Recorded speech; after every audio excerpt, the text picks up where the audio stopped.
En nombre de la Voz de la Esperanza, te extendemos nuestra cordial bienvenida a este estudio de la lección de la Escuela Sabática.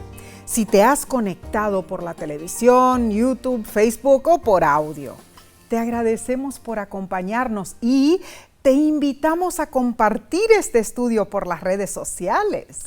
Esto es importante en sí, para que muchos puedan estudiar la palabra de Dios. Amén.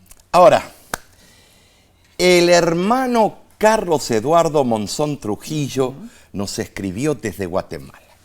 Y me gustaría saber qué nos dice. A ver, él escribió lo siguiente: ha sido una gran bendición estudiar con ustedes la lección de Escuela Sabática. Dios les bendiga, familia pastoral.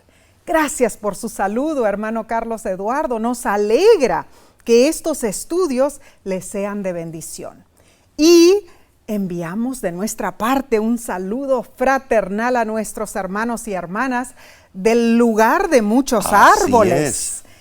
Ese es el significado de la palabra Guatemala, que proviene del náhuatl, Cuauhtlemalán.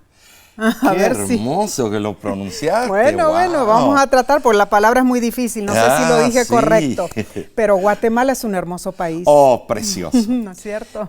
La verdad que además de ser precioso, la gente es tan cálida, tan linda. La verdad que sí. Bien, ¿qué les parece, estimados? Comencemos pidiendo la presencia de Dios y su sabiduría. Padre que moras en los cielos, agradecidos estamos de poder en forma mancomunada, nuestros amigos y nosotros estar juntos alabando y loando tu nombre. Amén. Que todo lo que digamos sea para honra y gloria tuya. Y esto lo pedimos en el santo nombre de Cristo Jesús. Amén. Amén. Bueno, esta semana, Omar, repasaremos la lección número 9 para el 26 de agosto del 2023. Se titula Anden como sabios. Ahora, Omar, ¿qué significa? ¿Qué es andar como sabios? ¿No es cierto? Bueno, si vemos allí en Proverbios, el sabio es el que reconoce la realidad en que vive y se adapta a esa realidad. Por eso en Proverbios 6 se nos llama a observar a ¿qué? La hormiga, ¿no es cierto? Y hablando de sabiduría, la lección nos cuenta una historia. Resulta que hace mucho tiempo se subastó un jarrón de cristal en el Reino Unido. Los subastadores lo describieron como un jarrón de clarete francés del siglo XIX y estimaron su valor en $200. Sí fue. Dos compradores potenciales, siendo muy perspicaces, reconocieron el jarrón como un aguamanil islámico. Oh, sí. Extremadamente raro. Su verdadero valor de tasación, ¿cuál sería? Bueno, estimados, era de 5 millones de libras esterlinas, alrededor de 6.5 millones de dólares. Increíble. ¿Qué permitió que esos postores se fueran con tal valioso objeto pagando solo $200? Bueno. Ellos sabían algo que el subastador ignoraba: el verdadero valor del jarrón. Muy sabios esos postores, ¿no? Al punto. Avivados. Veamos lo que dice Pablo, hermanos, en Efesios capítulo 5 del 15 al 17. Mirad pues con diligencia cómo andéis, no como necios, sino como sabios, aprovechando bien el tiempo porque los días son malos. Por tanto, no seáis insensatos, sino entendidos de cuál sea la voluntad del Señor. Claramente vemos que Pablo nos insta a seguir un curso de acción disciplinado, que hagamos todo lo posible para resistir las tentaciones que nos rodean. En los primeros versículos de Efesios capítulo 5, Pablo contrasta lo que los paganos y los creyentes valoraban. Los paganos, estimados, creían que los grandes tesoros de la vida yacían en las historias atrevidas, las fiestas de alcohólicos y el sexo libertino. En contraste, los creyentes sabemos que se acerca el último día de evaluación, el día del juicio, cuando el verdadero valor de todas las cosas se hará evidente. En lugar de apostar por las fiestas y las borracheras, nosotros atesoramos todo lo que es bueno, justo y verdadero en Cristo. ¿Sabes, hermano? El apóstol nos insta a aprovechar las gangas o las ofertas disponibles en Cristo. Y esto lo podemos hacer mientras vivimos en el umbral de la eternidad. Tenemos el privilegio y la obligación de aprovechar cada momento para cumplir todo propósito que sea noble y elevado. Notemos que redimir el tiempo es más que ocuparnos en, actividades ociosas o frívolas. O sea, una persona no es buena sencillamente porque no es mala, hermanos. Como Jesús, debemos sentirnos impulsados a identificarnos con los negocios de nuestro Padre, buscando activamente oportunidades para hacer el bien, para hacer la voluntad de Dios. ¡Cuán cierto!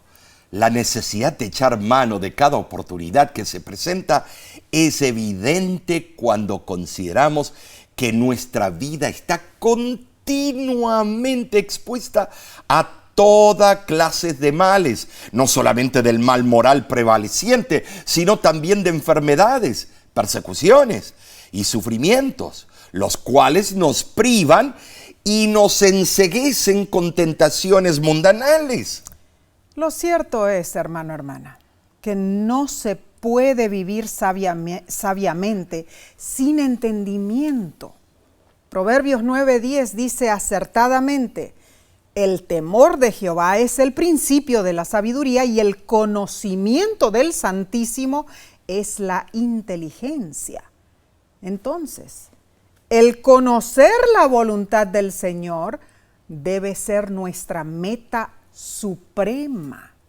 Omar, cuando nuestra mente es transformada por el poder divino, no solo poseemos la capacidad de hacer buenas decisiones, sino también poseemos la intuición divinamente implantada por la cual podemos comprobar cuál es la buena voluntad de Dios, agradable y perfecta. Al ser sabios, despertaremos del sueño del mundo. Cierto. Seremos iluminados por el Evangelio de Cristo y siendo empoderados por la presencia del Espíritu Santo, captaremos el momento de la salvación. Alabado sea Dios, ¿no es cierto? Alabado sea Dios. La diferencia entre la sabiduría de este mundo y la sabiduría de Dios consiste, en comprender quién es el objeto de adoración. Amén. ¿Yo o Dios? Dios. ¿En quién estamos centrados? ¿En nosotros mismos o en Dios? Wow. Bueno, el estudio de esta semana abrirá nuestro entendimiento y nos enriquecerá con sabiduría. Claro que sí. Porque enfatiza 3 temas principales, hermanos. Número 1, como lo has dicho, Omar, Sí. la sabiduría tiene que ver con la salvación y la adoración. Número 2, la sabiduría tiene sus raíces en la revelación de Dios. Así es. Y número 3, la sabiduría no es una colección de frases ingeniosas sobre la vida, es un estilo de vida transformado por el Espíritu Santo de acuerdo al modelo que nos dejó Cristo. Precioso. Tremendo. La verdad que sí. sí. Bien, vamos a analizar entonces la lección del domingo 20 de agosto titulada "Sino a acciones de gracia". A menudo se escucha en referencia a hijos y padres. Él es la imagen de su papá. ¿Cierto? Esa afirmación se deriva de una observación básica que evalúa cuánto un hijo se parece a su padre. Lo mismo sucede en la Biblia, aunque no tiene nada que ver con los rasgos fisiológicos, sino que es primordialmente un asunto de naturaleza espiritual. Ahora, hermanos, ¿por qué no nos vamos a nuestras Biblias, al capítulo 5 de Efesios, y leemos Efesios capítulo 5, versículo 1 y 2? Sed pues imitadores de Dios como hijos amados, y andad en amor, como también Cristo nos amó y se entregó a sí mismo por nosotros, ofrenda y sacrificio a Dios en olor fragante. El apóstol nos invita a imitar a Dios y andar en amor. Dios es nuestro modelo ideal. El andar en amor debe inspirarse en el amor de Cristo por nosotros, expresado en su sacrificio en la cruz. Y Pablo afirma 4 puntos acerca de ese sacrificio. Número 1, el sacrificio divino es motivado por el amor de Dios y de Cristo. Número 2, el sacrificio divino es sustitutivo, o sea, Cristo murió en nuestro lugar. Número 3, según el servicio del santuario del Antiguo Testamento, la muerte de Cristo es también un sacrificio que se le hace a Dios. Y número 4, Dios acepta el sacrificio, ya que es una ofrenda fragante. El saber que Dios nos ama nos proporciona fuerza y capacidad para imitarlo. Primera de Juan, capítulo 4, versículo 19. Y si nos percatamos de la paternidad divina, eso produce en nosotros el amor fraternal, porque si con sinceridad llamamos a Dios nuestro Padre, necesariamente debemos considerar a nuestros semejantes como hermanos y hermanas. ¿Saben? Sí, debemos vivir en una atmósfera de amor. Amén. Y así lo explica 1 Corintios capítulo 13, versículo 1. Y dice que ese amor es el que existe entre el Padre y Jesús. Así es. Es el amor redentor de la divinidad por la humanidad perdida. Amén. Ese amor debe ser la cualidad especial que se demuestra en nuestro trato mutuo y en nuestra relación con Dios. Claro que sí, muy cierto, Omar. Ahora, Pablo, él entra en un tópico candente, porque en Efesios 5, del 3 al 5, él introduce una sección que expresa preocupación por la ética sexual. Resulta que los jóvenes conversos de Éfeso, y yo creo que muchos adultos, corrían el peligro de revertir su llamado cristiano y ser arrastrados a un comportamiento sexual, destruyendo así su testimonio cristiano. Hermanos, lo que sucedía era que las características del mundo greco-romano del siglo I notoriamente exhibían la corrupción moral y el libertinaje. Había suntuosos banquetes que los ricos organizaban y presentaban comportamientos que Pablo denunciaba: la embriaguez, el lenguaje obsceno, el entretenimiento atrevido y los actos inmorales. Los centros urbanos aportaban anonimato y permisividad y fomentaban las prácticas sexuales inmorales. Los eventos se conocían como cultos de misterio. Estaban reservados a hombres y mujeres que se habían comprometido a no divulgar sus secretos.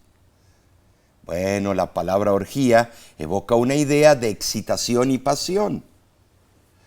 Los ritos orgiásticos podrían haber implicado la manipulación de aberraciones sexuales durante prácticas extáticas con el objetivo de buscar la embriaguez colectiva y la lascivia. En la década de los 80 a.C., el dictador Lucio Cornelio Sila que según cuenta la historia era pelirrojo y atractivo, fue el primer dirigente político romano en organizar fiestas sexuales en los palacios imperiales. Muchos emperadores romanos fueron extremadamente inmorales y crueles, con excéntricos caprichos. Omar, encontramos allí claramente a Nerón, ¿no es cierto? El famoso Nerón, el pirómano le llaman, fue retratado por la literatura como un loco asesino. ¿Por qué? Por su implacable persecución historiográfica contra los cristianos. Así es. Y Nerón ordenó innumerables asesinatos, incluidos los de su propia madre, hermanastro y primera esposa. A su segunda esposa. Y también a sus sobrinos que eran cristianos. Pero a su segunda esposa, Omar, narran los cronistas que él la mató a patadas pese a que ella estaba embarazada del hijo de ambos. Algo increíble, ¿no es cierto? Era terrible. Calígula, el insomne, era un psicópata criminal. Sí lo era. La historia romana lo considera uno de los más locos emperadores. Ofrecía gigantescas fiestas con orgías y entre cada plato ordenaba decapitar criminales y cualquiera que se le opusiera. Horrible. En esos eventos, y mientras sus nerviosos invitados bebían vino, él violaba a sus mujeres. ¡Qué crueldad! Es increíble. Horrible. Por eso Pablo habló con tanta firmeza. Claro, claro. Especialmente Romanos 1. Bueno, tenemos también a Tiberio el pedófilo. Ese era hombre alto y fornido, aunque dice la historia que era complejado por su calvicie y sus úlceras faciales. Según el historiador romano Suetonium, como era prohibido estrangular a las mujeres vírgenes, Tiberio ordenaba al verdugo que las violara primero, para después asesinarlas, estrangularlas. Sus depravaciones sexuales incluían la pedofilia, el voyerismo y el sadomasoquismo. Horrible. Impresionante. Ese es el tiempo cuando los cristianos estaban creciendo, creciendo. Es impresionante, ¿no es cierto? Con razón el apóstol Pablo exhorta a los cristianos a llevar una vida virtuosa, defendiendo una moralidad estricta. Claro. Pero ¿será que la conducta inmoral de aquel tiempo se aplica a nuestra cultura de hoy? Claro que sí. Hace un tiempo atrás la agencia Bloomberg clasificó los países según el grado de inmoralidad de sus habitantes. Para hacer la clasificación, los analistas estudiaron la tendencia de vida inmoral de los ciudadanos de 57 países. Basándose en esos datos, los países se clasificaron en función de su grado de depravación. Según el informe, el país más decadente del mundo en cuanto a su inmoralidad es la República Checa, seguido por Eslovenia, Australia, Armenia, Bulgaria, España y Rusia. Tristemente, la sociedad actual se está ahogando en un mar de inmoralidad. Como cristianos debemos tener nuestra mente y nuestro tiempo ocupados en las cosas espirituales, dejando las veleidades y las necedades. No adaptemos nuestras aptitudes a las circunstancias del momento, dejando de un lado nuestros principios, hermanos. Si nuestra nueva vida comenzó con Cristo, nuestro andar debe seguir siendo en Cristo. Todos nuestros actos deben brotar de la fe y deben abundar en acciones de gracias a Dios. ¡Wow! Estas son exhortaciones serias, Omar. Continuaremos estudiando en unos segundos. Volvemos enseguida.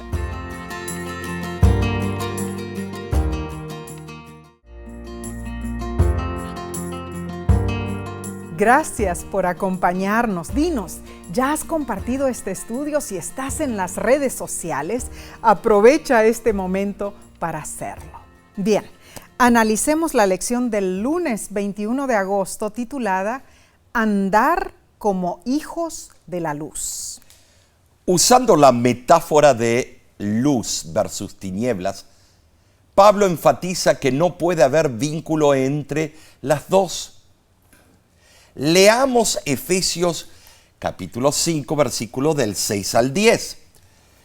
Nadie os engañe con palabras vanas, porque por estas cosas viene la ira de Dios sobre los hijos de desobediencia. No seáis pues partícipes con ellos, porque en otro tiempo erais tinieblas, mas ahora sois luz en el Señor. Andad como hijos de luz, porque el fruto del Espíritu es en toda bondad, justicia y verdad, comprobando lo que es agradable al Señor. La luz permite que todo sea visible, ¿no es cierto? Dios es un Dios de revelación y Él ubica todo bajo el escrutinio de la luz de la verdad, deseando que seamos iluminados en su luz admirable. Ahora, para que eso ocurra, debemos renunciar a las obras de las tinieblas. Muy buen hermanos. punto eso. Es que vitalmente debemos convertirnos en hijos de luz. ¿Por qué? Bueno, porque pertenecemos al Dios de la luz. En tiempos de Pablo, las herejías y pecados prevalecientes ya amenazaban a la iglesia naciente. Se usaban palabras vanas para engañar. Sin embargo, un grupo se mantenía fiel a Dios. La extraordinaria pureza de esos fieles cristianos contrastaba con la vida de los paganos que los rodeaban. Y esto fue reconocido por hombres como Plinio el Viejo, el gran escritor y militar romano del siglo I, quien al escribirle al emperador Trajano comentó sobre la pureza de los cristianos. Mantenernos puros y fieles a Dios es un blanco alcanzable, hermanos. Pablo nos ofrece una evaluación contundente. Los que estamos en Cristo y deseamos participar del futuro reino eternal, no debemos actuar como aquellos que nunca formarán parte de ese reino. Como fieles hijos de Dios, debemos poner a prueba constante la bondad, la rectitud y la verdad para saber qué es lo que le agrada a Dios. Pablo nos exhorta a no copiar las costumbres externas y mudables del mundo. Debemos ser plenamente transformados. Nuestra santificación incluye una separación externa de las costumbres profanas del mundo y una transformación interna. Saben decir, antes nuestra conversión, nuestra facultad de razonamiento y nuestra capacidad para discernir entre lo correcto y lo incorrecto estaban bajo el dominio de impulsos carnales. ¿Seguro? Pero al convertirnos, nuestra mente queda sujeta a la influencia del Espíritu Santo. Amén. Y eso es tener la mente de Cristo. Las palabras divinas, os daré un corazón nuevo, significan os daré una mente nueva. Así es.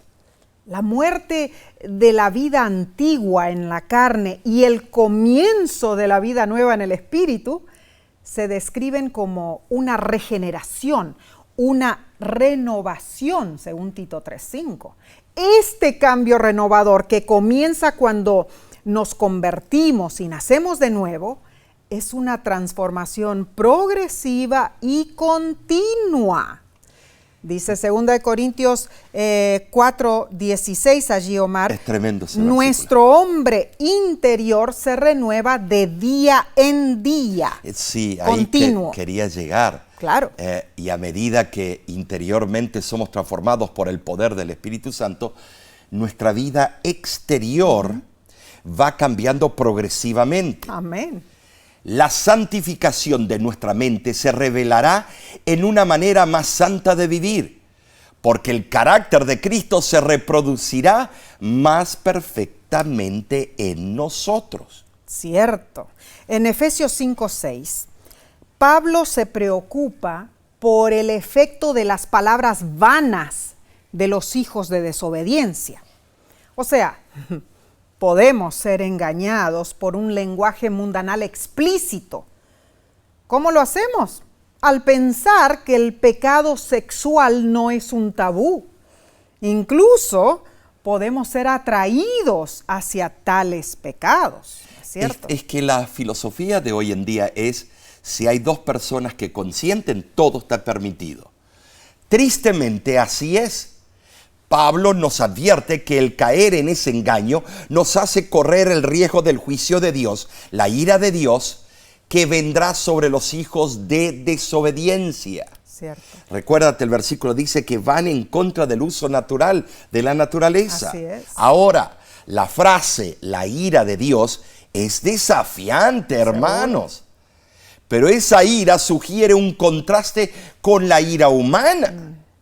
La ira de Dios es la respuesta justa de un Dios justo contra la obstinación del mal. No es una reacción volcánica y enloquecida ante alguna infracción. No, de ninguna Su manera. ira es justa. Amén.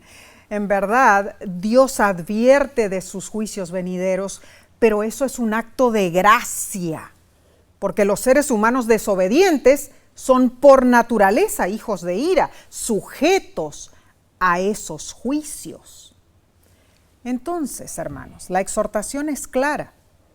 No seamos partícipes con los pecadores, seamos hijos de luz. Solo así podremos estar alertas en conocimiento y sabiduría para no ser engañados con palabras vanas. Hermano, hermana, no nos expongamos al peligro de caer en la tentación de la inmoralidad. Veamos lo que es. No le pongamos azuquita encima. Hoy día es inconcebible la cantidad de inmoralidad sexual presentada en la televisión, internet y en la literatura.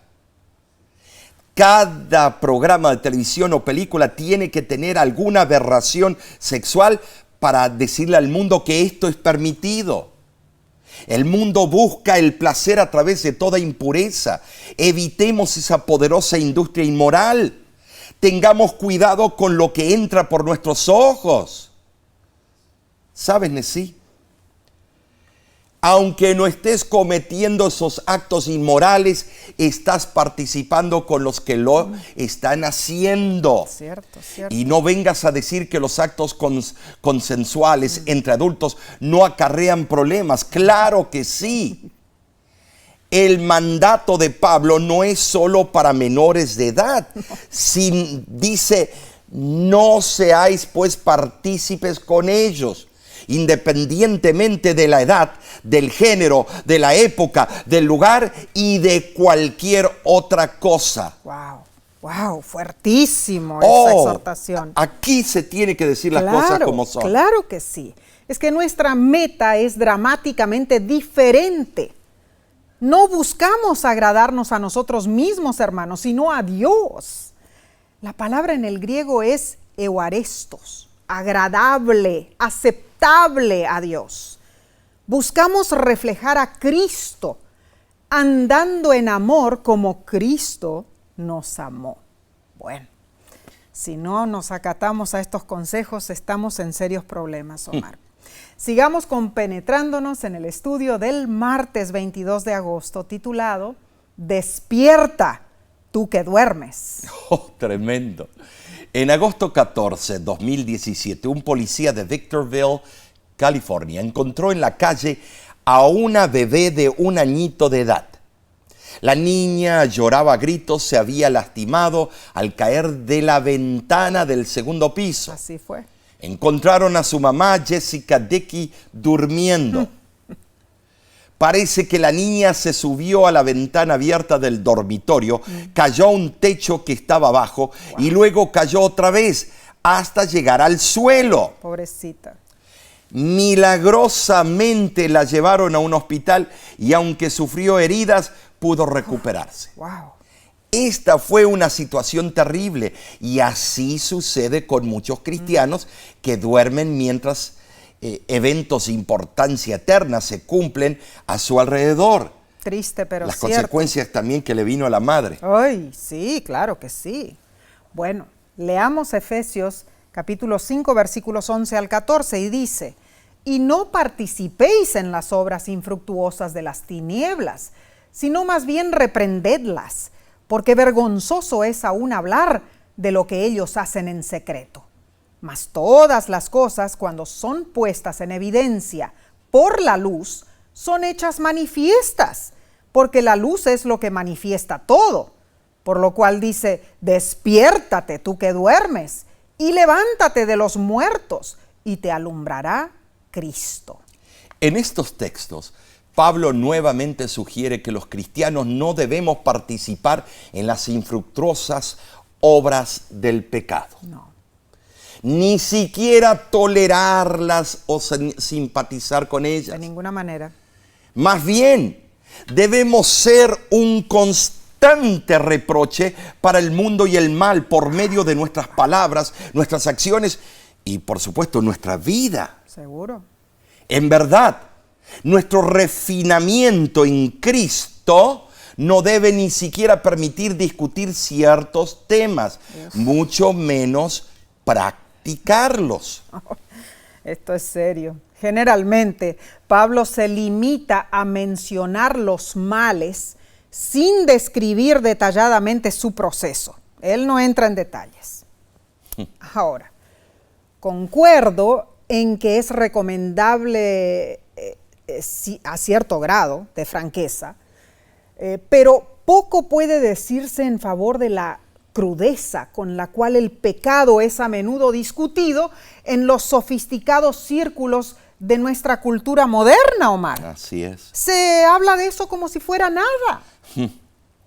En verdad, hermanos, Pablo nombró y denunció vicios vergonzosos, pero él nunca los pintó con colores atractivos que estimularan los apetitos sensuales y las bajas pasiones de sus lectores. Pablo repetidamente recalca, dos exhortaciones. Bueno, la primera, que vivamos un estilo de vida que honre a Dios como hijos de luz. Y número 2, que no practiquemos un estilo de vida sexualmente inmoral opuesto a Dios. Al meditar en esto nos percatamos de cuán volátil y efímero es el ser humano y cuánto necesitamos de Cristo y de un verdadero cambio. El libro El Ministerio de la Bondad, página 331, dice: el examen detenido de muchos actos que pasan por buenas obras, aún acciones de benevolencia, revelará, cuando se los investigue detenidamente, que ellos han sido impulsados por malos motivos. Muchos reciben aplausos por virtudes que no poseen. El que escudriña los corazones pesa los motivos, y muchas veces acciones calurosamente aplaudidas por los hombres son registradas por él como provenientes del egoísmo y la baja hipocresía. Cada acto de nuestra vida, ora sea excelente y digno de honor o merecedor de censura, es juzgado por aquel que escudriña los corazones según los motivos que lo produjeron. Esto es serio. Todos los actos secretos y oscuros en la vida de una persona son puestos en evidencia por los rayos brillantes de la luz espiritual. Saben, sí, cuando lo que se hace en la oscuridad se observa en la oscuridad, desaparecen sus contornos y el verdadero carácter del acto no se puede conocer. Es cierto. Sin embargo, Dios discierne los pensamientos y las intenciones de nuestro corazón. Y si le permitimos, Él actuará como un rayo concentrado de luz y verdad en nuestra conciencia con ardiente convicción, hermanos. Amén, amén. Claramente, el acatarnos a las enseñanzas divinas y volvernos a Cristo nos da la seguridad de que recibiremos esos rayos de luz que provienen del sol de justicia, hermanos. Pero, aquí viene el pero. todo requiere entendimiento y responsabilidad de nuestra parte. Y esto está representado en el poema de Efesios 5:14, que usa un lenguaje asociado con la resurrección de los muertos al final de los tiempos para emitir un llamado de clarín, para que nos despertemos del sueño espiritual y experimentemos la presencia transformadora de Cristo. Pablo parece reflejar el llamado de clarín de Isaías 60, versículo 1 al 3, que está dirigido al pueblo de Dios. Es un llamado poderoso para que despertemos a nuestro papel como hijos de Dios, como misioneros, al reflejar la luz de Cristo en este mundo en tinieblas. ¿Sabes? Debemos abrir nuestros ojos a la maravillosa realidad del plan de salvación para que podamos hacer la voluntad de Dios. Esto es importantísimo. Claro que sí. La sierva del Señor, en el libro Hijos e Hijas de Dios, página 278, dice: solo discerniremos y daremos su justo valor a nuestro deber cuando lo miremos a la luz que irradia de la vida de Cristo. De la misma manera como el sol se levanta en el este y cruza el cielo hacia el oeste, llenando el mundo de luz, así el verdadero seguidor de Cristo será una luz en el mundo. Saldrá al mundo a semejanza de una luz brillante y clara, para que los que están en tinieblas puedan ser alumbrados y puedan recibir el calor de los rayos que proceden de Él. Ay, esto es tremendo, Mar. Tremendo, sí. Hermano, hermana, debemos ser la luz del mundo. Así es. Debemos actuar, debemos vivir de acuerdo a este gran propósito. Esa es la voluntad de nuestro Padre Celestial. Bien, continuaremos entonces estudiando la parte del miércoles, pero eso lo haremos en unos segundos. Volvemos enseguida.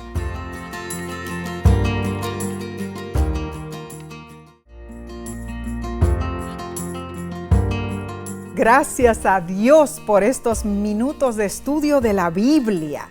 Y a ti te agradecemos por acompañarnos. Bien, pasemos al estudio del miércoles 23 de agosto titulado ¿Cómo conseguir gangas? Bueno, en diferentes países la palabra ganga significa diferentes cosas, pero aquí significa... oportunidades de compra. De compra. Claro. Pablo concluye con Efesios 5, versículo del 1 al 20, con dos grupos de exhortaciones. Los versículos 15 al 17 y los versículos del 18 al 20. Esto completa una sección que se concentra en la pureza sexual. Cierto. El primer grupo de versículos comienza con la exhortación. Mirad pues con cuidado cómo andáis, no como necios, sino como sabios. Efesios 5:15. Y lo reitera con las palabras de Efesios 5:17. No seáis insensatos, sino entendidos de cuál sea la voluntad del Señor.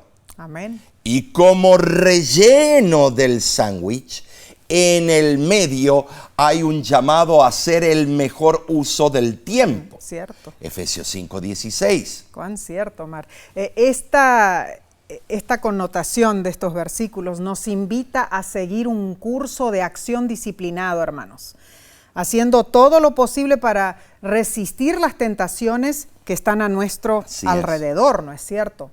Y Pablo utiliza repetidamente la metáfora común del Antiguo Testamento de andar. ¿Para qué? Para denotar nuestra manera de vivir o para fomentar un discipulado intencional. La declaración lo dice todo. Mirad pues con diligencia cómo andáis, dice el apóstol. Notemos, no es tanto a dónde andamos, sino cómo andamos. ¡Cuán cierto! Recuerdo cuando pasamos por Carolina del Norte, Estados Unidos.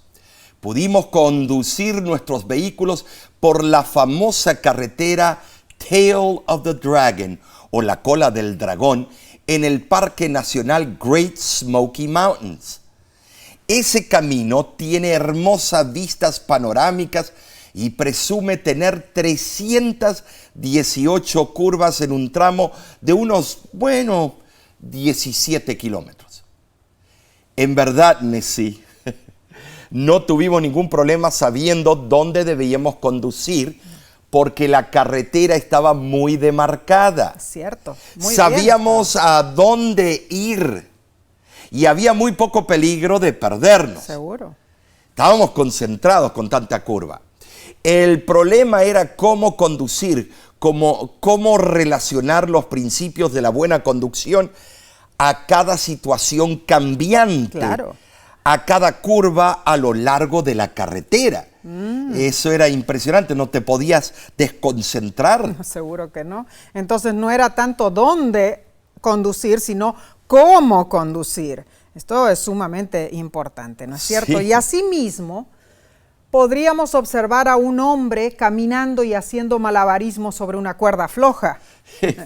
La preocupación del hombre no es sobre a dónde se espera que camine, porque la cuerda está allí, ¿no es cierto? Claro. El problema es cómo él debe caminar para no caer de esa cuerda.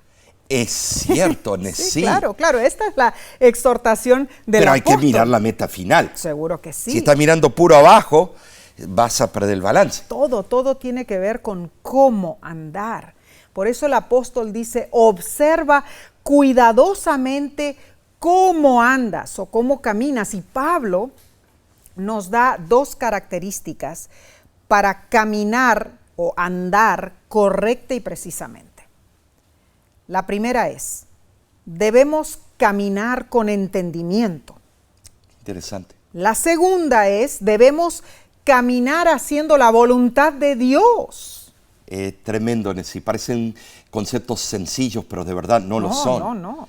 Pablo nos da una definición de lo que significa vivir sabiamente. Amén. No debemos buscar sabiduría en nuestro interior. No. Ser sabios es ir más allá de nosotros mismos, es comprender cuál es la voluntad del Señor. Así es.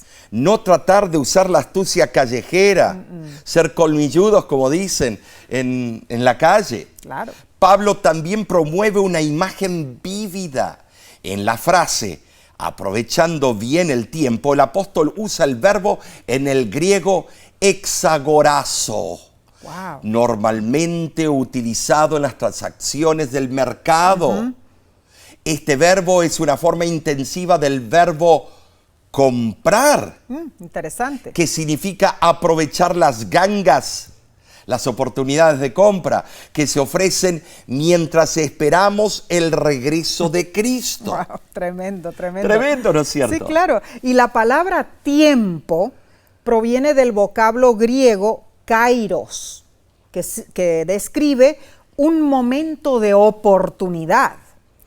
El tiempo es un periodo prometedor para ser utilizado a lo máximo. Claro hermanos. que sí.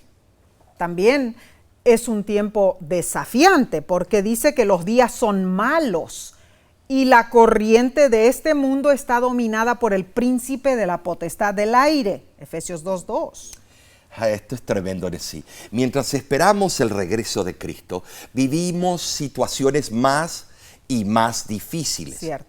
Lo que Pablo describe como un mercado peligroso, pero gratificante. Sabes, hermano, debemos estar atentos en cuanto al uso del tiempo que queda, como los buscadores de gangas o situaciones óptimas durante una venta breve que ofrece grandes descuentos. Aunque no podemos comprar la salvación, la imagen es válida. Tomar sin demora lo que se nos ofrece en Cristo. Bueno, en lo personal, a mí me gusta recibir y usar cupones de descuento cuando voy de compras. No sé, siento que estoy ahorrando dinero y estoy aprovechando las mejores gangas o ofertas o especiales de venta.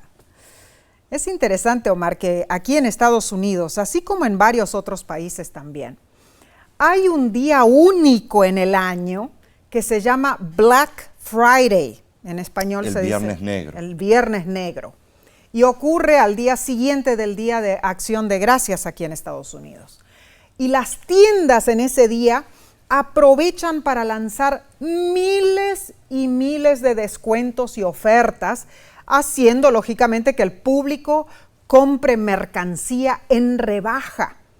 Y hay personas, ¿no es cierto?, que esperan en fila desde la madrugada para ser los primeritos. O toda la noche, acampan ahí. Sí, para ser los primeros a entrar a la tienda cuando ésta se abre por la mañana del Viernes Negro. Es tremendo. Sí. Nosotros nunca hemos participado, pero vemos en los noticieros cómo la gente se apresura para conseguir la mejor ganga, precios, y a veces se pelean y son llevados a la cárcel.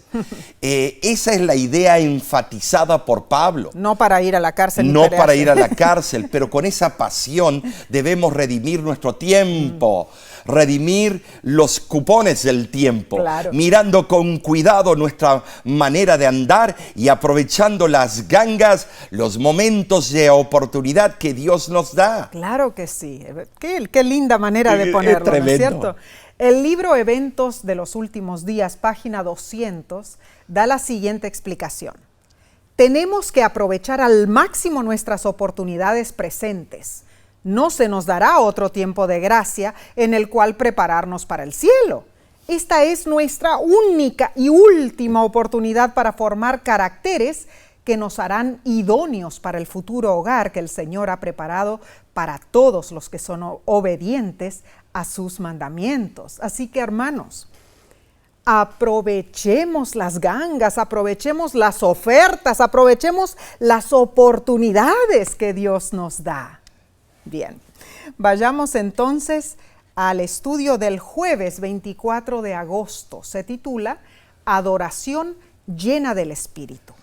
Pablo imagina a los cristianos reunidos adorando a Dios. Amén. Efesios 5, versículos 18 al 20 dice: no os embriaguéis con vino, en lo cual hay disolución, antes bien sed llenos del Espíritu, hablando entre vosotros con salmos, con himnos y cánticos espirituales, cantando y alabando al Señor en vuestros corazones, dando siempre gracias por todo al Dios y Padre en el nombre de nuestro Señor Jesucristo. Es interesante, Pablo nos habla primero de las tinieblas y de la falta de sabiduría de los necios. En verdad, Omar, hay pocas cosas más necias que el embriagarse, ¿no es cierto? Así es. El perder el dominio propio por el uso soporífero del alcohol, hermanos, es un mal condenado frecuentemente en las Escrituras. Ahora, aquí quizá Pablo habla de la embriaguez no solo como una complacencia del apetito, sino también como un mal social que glorifica el desperdicio, la temeraria búsqueda de placer y la excitación emocional a expensas del buen sentido. Todo lo que priva al ser humano del uso de la razón deteriora el alma. El desenfreno, la juerga, el abandono y los excesos siguen a la indulgencia con el alcohol. Después de la embriaguez viene un lenguaje grosero, sexualmente explícito, insensatez, inmoralidad e idolatría. ¿Saben? Sí, yo lo he visto. Sí. Mi propio abuelo, de parte de mi padre, horrible. Él arruinó su vida por el alcohol. Terrible. La excitación de la embriaguez es opuesta al gozo y la vivificación del espíritu, porque el entusiasmo espiritual del ser humano, bajo la influencia del poder del Espíritu Santo, reemplaza la búsqueda hueca de los estimulantes malsanos. Cuán cierto eso, Omar, es estar lleno del Espíritu Santo lo que vale. He aquí la clave, hermanos. Debemos reemplazar estas cosas malas por una adoración a Dios, reflexiva, inspirada en el Espíritu. Y esto se ve en práctica con cánticos, salmos, alabanzas y oraciones de agradecimiento a Dios. Ahora, Pablo aplica la exhortación sean llenos del Espíritu en forma colectiva, hermanos. Él visualiza a los cristianos reunidos adorando a Dios, propiciando la unidad y contrastando con el comportamiento egocéntrico de los paganos. El historiador Plinio se refirió a los primeros cristianos y su adoración diciendo: tenían la costumbre de reunirse en ciertos días determinados antes del alba y cantar en versos alternados un himno a Cristo como a un Dios. No hay duda, una de las primeras manifestaciones de estar lleno del Espíritu es el gozo que uno siente en la confraternidad con otros creyentes, en la adoración comunitaria. Esto en sí lo experimentamos cuando vamos a la iglesia y nos reunimos con nuestros hermanos y hermanas en la fe para juntos adorar a Dios. Amén y amén. Amén. Los 3 tipos de cantos usados en la adoración son los salmos, los himnos y los cánticos espirituales. No la cumbia, no el reggaetón, no. Oh. Prestemos atención.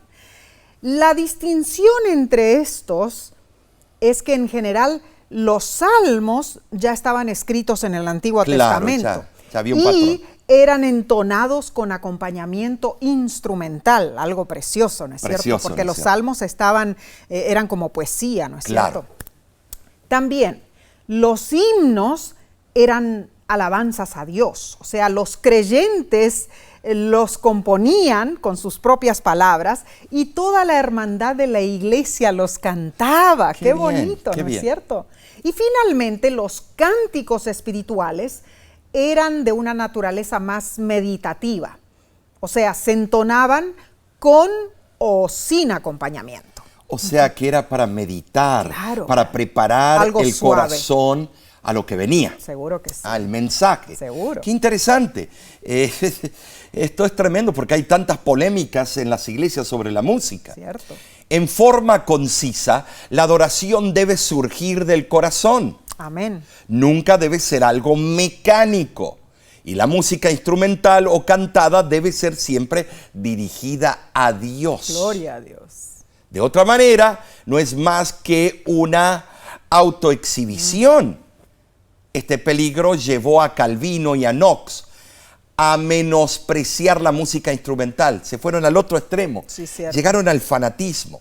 Recordemos que la música no es un fin en sí misma, sino que, así como la oración, es un medio para acercarnos a Dios. Amén. Y el Espíritu Profecía dice que la oración es el canto es una oración cantada. Claro. El libro Mente, Carácter y Personalidad, página 828, dice: nada tiende más a fomentar la salud del cuerpo y del alma que un espíritu de agradecimiento y de alabanza. Hermanos, qué hermoso. La alabanza es un verdadero antídoto contra el mal. El elemento horizontal para nuestra adoración es el canto. Al cantar, como miembros de la iglesia, en cierto sentido, estamos hablando entre nosotros, estamos cantando juntos. Claro. Pero el elemento vertical de la alabanza musical es Dios. Elena de White, en el manuscrito 5 de 1850, escribió: vi que cantar para la gloria de Dios a menudo ahuyenta al enemigo y que alabar a Dios mantiene a éste en retirada y nos da la victoria. Impresionante. ¡Qué lección tan amena! Sí, la verdad que impresionante. Sí. Sinteticemos lo que estudiamos. A ver. Número 1, debemos andar en amor, evitando ser arrastrados por la inmoralidad. Número 2, debemos andar como hijos de luz, buscando agradar al Señor. Y número 3, si estamos dormidos espiritualmente, debemos despertar y reflejar la luz de Cristo al mundo. Número 4, al esperar la venida del Señor, debemos usar sabiamente el tiempo, velando cómo andamos según la voluntad de Dios. Y número 5, nuestra adoración a Dios debe incluir cánticos de alabanza llenos del Espíritu. Bueno, estos consejos de Pablo son más que un conjunto de mandatos inconexos sobre la vida cristiana, hermanos. Más bien son un llamado profético de nuestra identidad, nuestro Así es. compromiso y manera en que nos reunimos para adorar a Claro que Dios, sí. ¿no es cierto? Esperamos que hayas sido bendecido con Amén. este estudio. La semana que viene la lección estará increíble y se titula Cónyuges juntos ante la cruz. Esa temática nos va a sacudir de nuestros Oh, asientos. sí. Y a ti también, hermano, hermana. Acompáñanos nuevamente por este mismo medio. Por mientras decimos un hasta luego.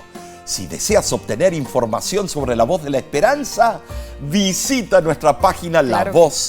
lavoz.org. Amén. Y con amor fraternal te decimos, Dios te bendiga y te guarde. Nos vemos la próxima semana.